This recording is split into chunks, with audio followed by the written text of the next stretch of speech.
அப்புறம் ப்ரோ நேத்து சென்னை மேட்ச் பாத்தீங்களா? பார்த்தேன் ப்ரோ. நம்ம தலை வெறித்தனமா ஆடினார்ல, சும்மா 6-4 எல்லா பாலும் பறக்க விட்டாரு. ஆமா ப்ரோ, நல்லா நினைச்சு கூட பார்க்கல தலை இப்படி வெறித்தனமா ஆடும்ட்டு. எப்படியோ ப்ரோ இந்த வாட்டி நம்ம தான் கப் அடிப்போம் போல. ப்ரோ இந்த வாட்டி கப்பே நம்ம தான் அடிப்போம். சரிடா, டைம் ஆயிடுச்சு, நான் கிளம்புறோம். ஓகே ப்ரோ பாப்போம். ப்ரோ ஈவினிங் ஃப்ரீயா இருந்தா வீட்டுக்கு வரீங்களா? எல்லாரும் சேர்ந்து மேட்ச் பார்க்கலாம். Okay bro. டேய், அவனை ஏன்டா கூப்பிடுற? அவரும் மேட்ச் பாப்பார்ல. அப்படின்னு அவன் சொன்னானா? ஆமா. ஓ மச்சான், ஒரு நிமிஷம் இங்க வாயேன். சொல்றா. இந்த மேட்ச் சென்னை யாரா கேப்டனு? டோனி. ஓகே, ஒரு ஓவருக்கு எத்தனை பால்ரா போடலாம்? ஏய் அது நம்ம இஷ்டம், எவ்வளவு பால் வேணாலும் போட்டுக்கலாம்.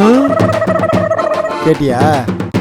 சரி, மும்பை இந்தியன்ஸ் கேப்டன் யாரா? டேய் இது சின்ன பசங்களுக்கு கூட தெரியும்டா, சச்சின்னு. இவங்கிட்ட இவ்வளவு நேரம் பேசிட்டு இருந்தோம். ப்ரோ நான் சொல்ல மாட்டேன், இன்னைக்கு நைட் ஷிஃப்ட் இருக்கு ப்ரோ எனக்கு. நம்ம இன்னொரு நாள் மேட்ச் பார்க்கலாம். டேய் வண்டிடுறோம். ப்ரோ நாளைக்கே ராயல் பெங்களூர் மேட்ச் இருக்கு ப்ரோ, மிஸ் பண்ணாம பாருங்க.